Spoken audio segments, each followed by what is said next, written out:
We know that the agenda step has 5 parts: learn about you, share about me, time, no comma yes, no maybes. We understand how to go through learn about you, share about me. We know how to go over time. We know how to go over no and yes. And we know how to go over the part where we talk about no maybes. I've talked about this before, but I want to bring it up again. What do you do when you are in the beginning of your sales meeting and your prospective new client does not agree to no maybes? It happened to me today. I met with a prospective client for fractional sales management. It was the owner and the owner's husband. I went and did learn about you, share about me, time, no comma yes, and everything was going smoothly. They were agreeing.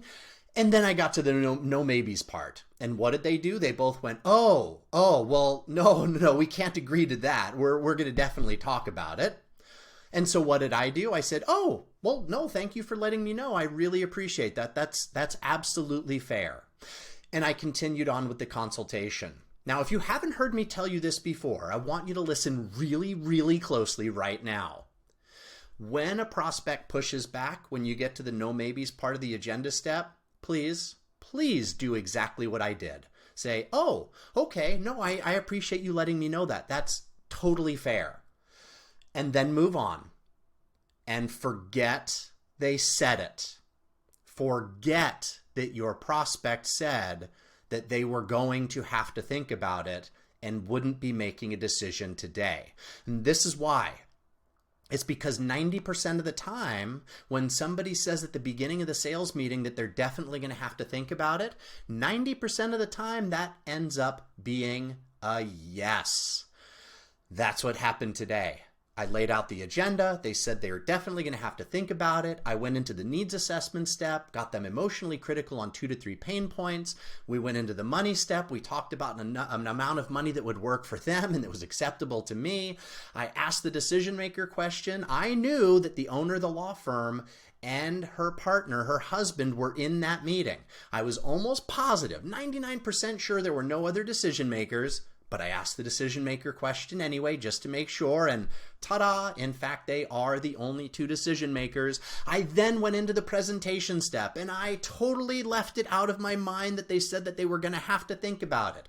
I did the features and benefits part of the presentation step. I laid out for them what it's going to look like when we start working together. I got one-to-ones on the calendar. I told them we're going to give them access to the trainings and this and that, and I just went over all the things. And then I even said in the onboarding process part of the presentation step, I even said, okay, well, the next thing I need to do is send you an invoice, or actually, if you have a credit card handy, I'd be happy to create the invoice, put it on file, and charge your card. And she says, oh, yeah, absolutely. And her husband went and grabbed his credit card. They gave me the credit card information. I charged it after I got out of the meeting. But here's the thing about that is I got one-to-ones on the calendar. They gave me their credit card information, and they hadn't even said yes yet. So what was the last thing I did? I asked the simple question. I reviewed what we went over in the onboarding process part of the presentation step, and then I said, well, I think that's everything. What would you like me to do now? Oh, well, we're getting started. Let's do this. And I said, oh, is that a yes? Of course it's a yes. An hour earlier, though, in the no maybes part of the agenda step way back there, they said that they were definitely going to have to think about it. They weren't going to make a decision today. And then what happened? Fast forward to the onboarding process part of the presentation step, and then the simple question, and ta-da! I've got a new client. You can get a new client too. Don't get in your own way. When you're going over the agenda and you get to the no, or even the no maybes, if your prospect pushes back, just let them know that you hear what they're saying and you appreciate them saying that. Oh, that's totally fair. Thank you so much.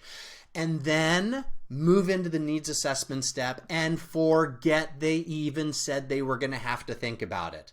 90% of the time, that's going to end up becoming a yes.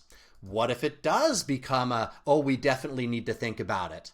Well, that's okay too. At least they told you in the beginning of the meeting, and you can't get upset at a prospect for doing something that they told you that they were going to do. But the moral of the story is, don't get in your own way. When they say they're going to definitely have to think about it, acknowledge what they said and move on and forget they said it. Don't get in your own way. Otherwise, you're going to have a mental block and you might bring it up later. Forget they said it.